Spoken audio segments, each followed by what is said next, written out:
is Bangalore Headlines, your source for the latest news and alerts from across the city. ಗ್ರಾಮ ಪಂಚಾಯತ್ ಕರ್ನಾಟಕ ರಾಜ್ಯ ಗ್ರಾಮ ಪಂಚಾಯತ್ ಸದಸ್ಯರ ಮಹಾ ಒಕ್ಕೂಟದ ವತಿಯಿಂದ ಏನು ಈ ತಿಂಗಳ ಕೊನೆಯಲ್ಲಿ ಬಹುಶಃ ನಮ್ಮ ಎಲ್ಲ ಆಡಳಿತ ಮಂಡಳಿಗಳ ಅವಧಿ ಮುಗಿತಾ ಇದೆ. ಇರುವಂತ ಆಡಳಿತ ಮಂಡಳಿಯನ್ನು ಮುಂದಿನ ಚುನಾವಣೆ ಆಗೋವರೆಗೂ ಕೂಡ ನಮ್ಮನ್ನ ಮುಂದುವರಿಸಬೇಕಾಗ್ತದೆ. ಕಾರಣ ಸಂವಿಧಾನದಲ್ಲಿ ನಮಗೆ ನಿಗದಿವಾದಂತ ಅವಕಾಶ ಕೊಟ್ಟಿದೆ. ಅದನ್ನ ಒಬ್ಬ ಅಧಿಕಾರಿಯಾದಂತವರು ಪಂಚಾಯತಿ ಆಡಳಿತ ನಡೆಸಲಿಕ್ಕೆ ಸಾಧ್ಯ ಆಗೋದಿಲ್ಲ. ಸ್ಥಳೀಯ ಸರ್ಕಾರ, ಅದು ಗ್ರಾಮ ಪಂಚಾಯತಿ ಅಂತ ಸರ್ಕಾರವನ್ನ ಗ್ರಾಮ ಸ್ಥಳೀಯ ಸರ್ಕಾರದ ಪ್ರತಿನಿಧಿಗಳನ್ನ ನಿಭಾಯಿಸಬೇಕು ಅನ್ನೋ ದೃಷ್ಟಿಕೋನದಿಂದ ಸಂವಿಧಾನದಲ್ಲಿರುವಂತ ಅವಕಾಶನ ನಮ್ಗೆ ನಿರ್ದಾಕ್ಷಿಣ್ಯವಾಗಿ ಕೊಟ್ಟಿರೋದ್ರಿಂದ ಆ ದೃಷ್ಟಿಕೋನದಲ್ಲಿ ನಮ್ಗೆ ಇದನ್ನ ಆಡಳಿತ ನಡೆಸಲಿಕ್ಕೆ ಕಾನೂನಲ್ಲಿ ಅವಕಾಶ ಇದೆ. ಅದಕ್ಕಾಗಿ ಮಾಡ್ಕೊಡ್ಬೇಕು. ಅದನ್ನ ನಮ್ಮನ್ನ ಅಧಿಕಾರಯುತವಾಗಿ ನಮ್ಮನ್ನ ಮುಗಿಸ್ಬೇಕಂತ ಹುನ್ನಾರದಿಂದ ಆಳುವಂತ ಸರ್ಕಾರ ಆಡಳಿತಾಧಿಕಾರಿಯನ್ನ ನೇಮಿಸುವಂತದ್ದು, ಇದನ್ನ ತುಂಬಾ ನಾವು ಖಂಡಿಸ್ತೀವಿ. ನಾವು ಈ ಹೋರಾಟ ನಿರಂತರವಾಗಿರ್ತದೆ. ನಮ್ಮನ್ನ ಕಾನೂನು ಕೊಟ್ಟಂತ ಅವಕಾಶವನ್ನ ನಿಲ್ಲವರೆಗೂ ನಾವು ಬಿಡೋದಿಲ್ಲ. ನಮ್ಮ ಒಟ್ಟಾರೆ ಬೇಡಿಕೆಗಳಿಷ್ಟೇ. ಈಗಿರುವಂತ ಆಡಳಿತಾಧಿಕಾರಿ ನೇಮಕಾತಿಯ ಆದೇಶವನ್ನು ವಾಪಸ್ ಪಡಿಬೇಕು. ಇರುವಂತ ಆಡಳಿತ ಮಂಡಳಿಯನ್ನ ಮುಂದುವರಿಸಬೇಕು. 15ನೇ ಹಣಕಾಸು ಮತ್ತೆ ಉದ್ಯೋಗ ಖಾತ್ರಿಯ ಸಾಮಗ್ರಿಯ ವೆಚ್ಚ ಬಿಡುಗಡೆ ಆಗಬೇಕು ಅನ್ನೋದು ನಮ್ಮ ಒಟ್ಟಾರೆ ಆಶಯ ಕೂಡ. ಯಾದಗಿರಿ ಜಿಲ್ಲೆಯಿಂದ ಶಾಪುರ ತಾಲೂಕು ಪರವಾಗಿ ಬಂದಿದ್ದೇವೆ. ಯಾದಗಿರಿ ಜಿಲ್ಲೆ ಶಾಪುರ ತಾಲೂಕದ ಗ್ರಾಮ ಪಂಚಾಯತ್ ಸದಸ್ಯರ ಮಹಾ ಒಕ್ಕೂಟದ ಪರವಾಗಿ ಈ ಸಮಾವೇಶಕ್ಕೆ ನಮ್ಮ ಯಾದಗಿರಿ ಜಿಲ್ಲೆ ಎಲ್ಲಾ ಸದಸ್ಯರು, ಅಧ್ಯಕ್ಷರು, ಉಪಾಧ್ಯಕ್ಷರು ಹಾಜರಿರುತ್ತಾರೆ. ನಮಗೆ ಒಂದೇ ಬೇಡಿಕೆ ಏನಂದ್ರೆ ಜನಾಧಿಕಾರವನ್ನು ಕಸಿದುಕೊಳ್ಳುವ ಈ ಸರ್ಕಾರಕ್ಕೆ ನಾವು ಉಗ್ರ ಹೋರಾಟವನ್ನು ಇಲ್ಲಿ ರಾಜ್ಯ ಮಟ್ಟದಲ್ಲಿ ಏರ್ಪಡಿಸಿದ್ದೇವೆ. ನಾವುಗಳು ಈಗ ಜನಾಧಿಕಾರ ತೆಗೆದುಕೊಂಡರೆ ಆಡಳಿತ ಅಧಿಕಾರಿಗಳು ಅಲ್ಲಿ ಬಂದು ಕಾರ್ಯ ಮಾಡೋದಕ್ಕೆ ಆಗೋದಿಲ್ಲ. ನಮಗೆ ಈಗ ತುರ್ತಾಗಿ ಬೇಕಾಗಿದ್ದೇನೋ ನಮಗೆ ಅಧಿಕಾರ ಮುಂದುವರಿಸಿ ಇಲ್ಲ ಎಲೆಕ್ಷನ್ ಮಾಡಿ ಇವು ಎರಡರಲ್ಲಿ ನಮ್ಮ ಒಂದು ಹೋರಾಟಕ್ಕೆ ನೀವು ಬೆಂಬಲ ಸೂಚಿಸಬೇಕಂತ ಹೇಳಿ ನಾವು ಸರ್ಕಾರದ ವಿರುದ್ಧ ಹೋರಾಟ ಮಾಡಕತ್ತಿದ್ವಿ. ಯಾದಗಿರಿಯಿಂದ ಬಂದಿದ್ದೀವಿ ನಾವು. ಪಾಪುಗೌಡ ಗ್ರಾಮ ಪಂಚಾಯತ್ ಸದಸ್ಯರು, ಮಾವಕೋಟೆ, ಶಾಪುರ ತಾಲೂಕು. ಬಂದಿದ್ವಿ, ಉತ್ತರ ಕರ್ನಾಟಕದಿಂದ ಬಂದಿದ್ದೀವಿ.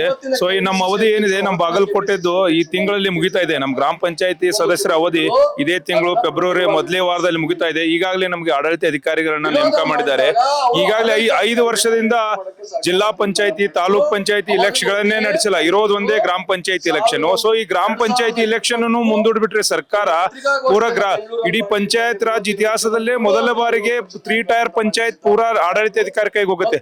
ಸೊ ಗ್ರಾಮದಲ್ಲಿ ಬೆಳಗ್ಗೆ ನೀರಿನ ಸಮಸ್ಯೆ, ನೀರು ಬಿಡು, ಕರೆಂಟು, ನೀರು, ಬೀದಿ ದೀಪ, ಇದನ್ನೆಲ್ಲ ಎಲ್ಲಿ ಕೇಳ್ಬೇಕು? ನಾವು ಎಲ್ಲ ಶಾಸಕರ ಹತ್ರ ಕೇಳ್ಬೇಕಾ?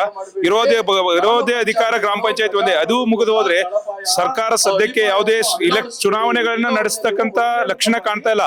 6 ತಿಂಗಳಿಂದ 8 ತಿಂಗಳು ಇಲೆಕ್ಷನ್ ಡಿಲೇ ಅಂತ ಹೇಳ್ತಾ ಇದ್ದಾರೆ. ಅಲ್ಲಿವರೆಗೆ ಆಡಳಿತ ಅಧಿಕಾರಿ ಹೇಗೆ ನಡೆಸ್ತಾನೆ ನಮ್ಮ ಗ್ರಾಮವನ್ನ? ಆಡಳಿತ ಅಧಿಕಾರಿ ನಮ್ಮ ಗ್ರಾಮವನ್ನ ತಿಳ್ಕೊಳ್ಬೇಕಾದ್ರೆ ಒಂದು 15 ದಿನ ಬೇಕಾಗ್ತದೆ. ಸೊ ಊರಲ್ಲಿರುವ ಎಲ್ಲ ಇದೇನು ಪಂಚಾಯತ್ ರಾಜ್ ಹಳ್ಳಿ ಸಿಸ್ಟಮ್, ಗ್ರಾಮೀಣ ಸಿಸ್ಟಮ್ ಎಲ್ಲ ಹದಗೆಟ್ಟು ಹೋಗ್ತದೆ. ಆ ಉದ್ದೇಶದಿಂದ ನಾವು ಬಾಗಲಕೋಟೆ, ಉತ್ತರ ಕರ್ನಾಟಕದಿಂದ ಬಂದಿದ್ದೇವೆ. ಸೊ ನಮ್ಮ ಗ್ರಾಮ ಪಂಚಾಯತಿ ಸದಸ್ಯರನ್ನೇ ಇಲೆಕ್ಷನ್ ಆಗುವವರೆಗೆ ಮುಂದುವರಿಸಿ, ಇಲ್ಲದಿದ್ರೆ ತಕ್ಷಣವೇ ಇಲೆಕ್ಷನ್ ಅನ್ನ ನಡೆಸಿ ಅಂತ ಹೇಳಿ ನಾವು ಈ ಜನಾಧಿಕಾರ ಸಮಾವೇಶ ಮುಖಾಂತರ ಒತ್ತಾಯ ಮಾಡ್ತಾ ಇದ್ದೀವಿ. ಎಲ್ಲ ಅವಕಾಶ ಇದೆಯಲ್ಲ. ನಾನು ಬೀದರ್ ಜಿಲ್ಲೆಯಿಂದ ಬಂದಿದ್ದೇನೆ. ಪ್ರಕಾಶ್ ಬಿ ಪ್ರಭಾ. ನಾನು ಗ್ರಾಮ ಪಂಚಾಯತ್ ಉಪಾಧ್ಯಕ್ಷ ಸದಸ್ಯನಾಗಿದ್ದೇನೆ. ನಾನು ಈಗ ಗ್ರಾಮ ಪಂಚಾಯತ್ ಜನಾಂದೋಲನದಲ್ಲಿ ಭಾಗವಹಿಸಲು ಬಂದಿದ್ದೇನೆ.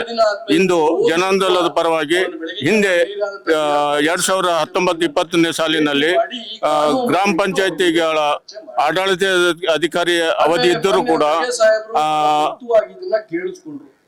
ಕರ್ನಾಟಕದ ಮುಖ್ಯಮಂತ್ರಿಗಳು ಮತ್ತು ಡಿ.ಕೆ. ಶಿವಕುಮಾರ್ ಅವರು, ಸಿದ್ದರಾಮಯ್ಯ ಅವರು ಆಡಳಿತಾಧಿಕಾರಿ ನೇಮಿಸುತ್ತೇವೆ ಅಂತ ಹೇಳಿ ವಾಗ್ದಾನ ಮಾಡಿದ್ದಾರೆ. ಆ ವಾಗ್ದಾನದ ಪ್ರಕಾರ ಇದು ಹೀಗೆ ಮುಂದುವರಿಸಬೇಕೆಂದು ಈ ಮೂಲಕ ಜನಾಂದೋಲನದ ಪರವಾಗಿ ನಾನು ಆಗ್ರಹ ಮಾಡ್ತಾ ಇದ್ದೇನೆ. ನಾವು ಮಂಡ್ಯ ಜಿಲ್ಲೆ ಕೇರ್ಪೇಟೆ ತಾಲೂಕಿಂದ ಬಂದಿರೋದು. ನಮ್ಮ ಬೇಡಿಕೆ ಏನಪ್ಪಾ ಅಂತಂದ್ರೆ, ಇವಾಗ ನಮ್ಮ ಗ್ರಾಮ ಪಂಚಾಯತಿ ಈಗಾಗಲೇ ನಿಮ್ಗೆಲ್ಲ ಗೊತ್ತಿರೋ ಹಾಗೆ ಗ್ರಾಮ ಪಂಚಾಯತಿಯ ಅಧಿಕಾರ ಮುಂದಿನ ತಿಂಗಳು ಮೊದಲನೇ ವಾರದಲ್ಲೇ ನಮ್ಮ ಅಧಿಕಾರ ಮುಕ್ತಾಯ ಆಗ್ತಿದೆ.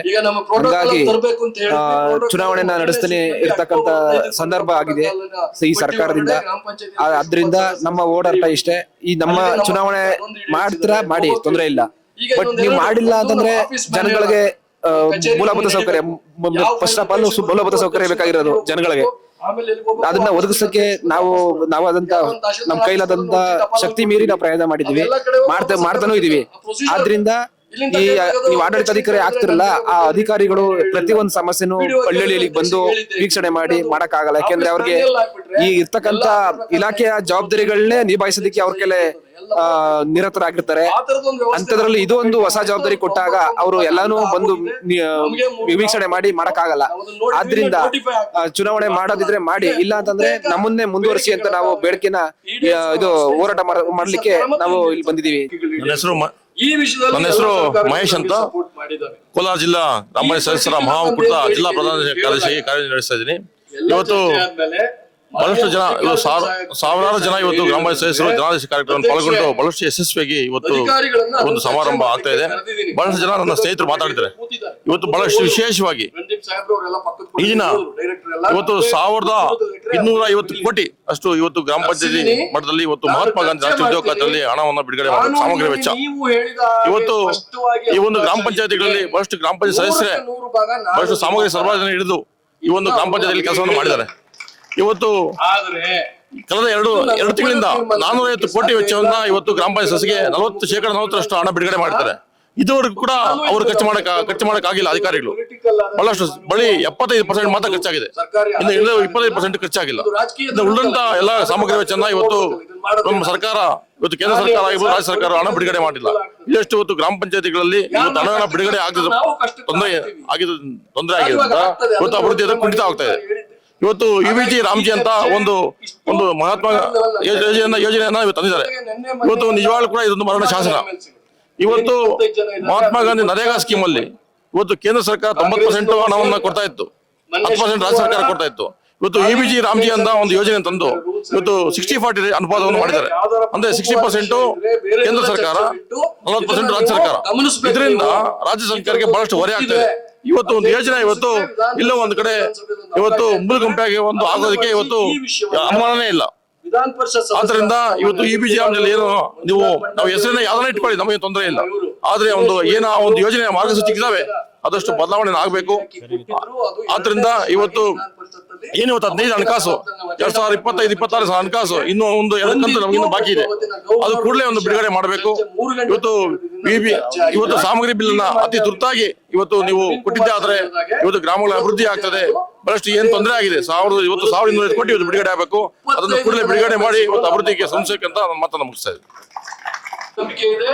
ಈಗ ನಮ್ಮ ಇಂಟೆಲಿಜೆನ್ಸ್ ರಿಪೋರ್ಟ್ ಬಂದಿದೆ, ಬರ್ತಾರೆ ಇನ್ನೊಂದು ಸ್ವಲ್ಪ ಹೊತ್ತಿಗೆ. ಸರ್ಕಾರದಿಂದ ಒಬ್ರು ಬರ್ತಾರೆ, ಅಧಿಕಾರಿ ಅಂತಿದೆ, ನೋಡೋಣ ಅಧಿಕಾರಿಗಳು ಬರ್ತಾರೆ, ಅವ್ರು ಏನ್ ತರ್ತಾರೆ ಅನ್ನೋದ್ರ ಮೇಲೆ ಮುಂದಿನ ತೀರ್ಮಾನ ನಾವು ತೆಗೆದುಕೊಳ್ಳೋಣ. ಅಷ್ಟರ ಮಧ್ಯೆ ನಾನು ಹೇಳ್ತೀನಿ, ನಮ್ಮನ್ನೇ ಮುಂದುವರಿಸಿ ಅಂತ ಕೇಳ್ತಿದ್ದೀವಿ ನಾವು. Subscribe channel for latest update.